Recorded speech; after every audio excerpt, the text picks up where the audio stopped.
Doctor সাহেব দেখুন আমার মেয়েটার কি হয়েছে। আচ্ছা শুনুন না, আপনার মেয়ের অনেক ক্রিটিক্যাল একটা সমস্যা দেখা দিয়েছে। হ্যাঁ, আমি চেক আপ করছি, বুঝতে পেরেছেন? আসো। হ্যাঁ, আরে আপনি কোথায় আসছেন? আপনি বাইরে গিয়ে বসুন। কেন? আমি আমার মেয়ের সাথে যাই। আপনাকে কেন আসতে হবে? আপনি একটা কাজ করুন, আপনি বাইরে গিয়ে ওয়েট করুন, আমি চেক আপ করছি। হ্যাঁ, আপনি যান তো, যান, আপনি বাইরে গিয়ে বসুন। আচ্ছা ঠিক আছে। হ্যাঁ, আমি চিকিৎসা করছি। হ্যাঁ, আপনি বাইরে বসুন। আরে এটা কেমন ধরনের সারপ্রাইজ?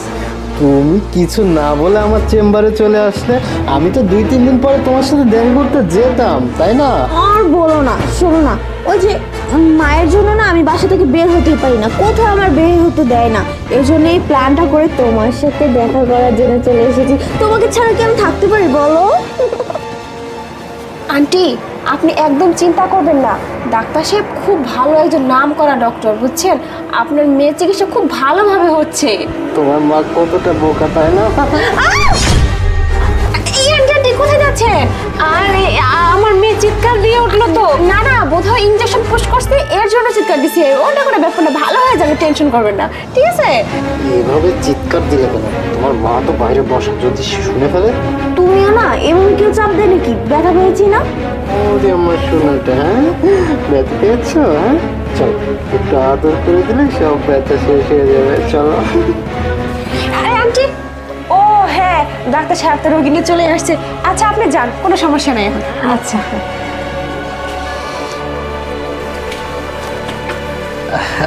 দেখুন, আপনার মেয়ের খুব একটা বড় সমস্যা হয়েছিল। হ্যাঁ, এখন আমি চিকিৎসা করে দিয়েছি, তবে বিষয় হচ্ছে আরও 2 দিন আসতে হবে। আর 2 দিন চিকিৎসা করলে ঠিক হয়ে যাবে, ঠিক আছে? আপনি একটা কাজ করুন, আমি ওষুধ দিয়ে দিয়েছি। হ্যাঁ, আজকে চলে যান, আবার কালকে এসে চেক আপ করায় নিয়ে যাবেন। আবার আরও 2 দিন আসতে হবে, বুঝতে পেরেছেন? হ্যাঁ, এখন তাহলে যান। হ্যাঁ আচ্ছা চল।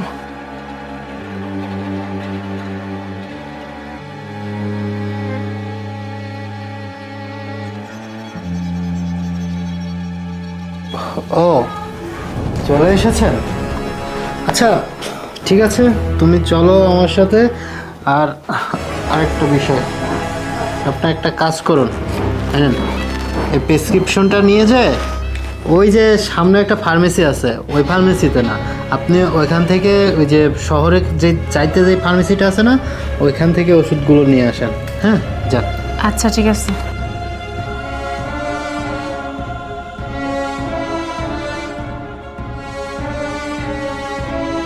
তোমার মা এত বোকার বোকা, হ্যাঁ? আমি বললাম যে 3 দিন চিকিৎসা করতে হবে, সে আবার তোমাকে নিয়ে চলে এসেছে। শোনো, আমার তো কোনো রোগ নেই, আমি এখন পুরোপুরি সুস্থ, কারণ তোমার ভালোবাসা পেয়ে এমনিতেই সুস্থ হয়েছি। তো চলো আর একটু সুস্থ করে দিই। তিশা, আরে আপনি আপনি এখানে কেন আসলেন?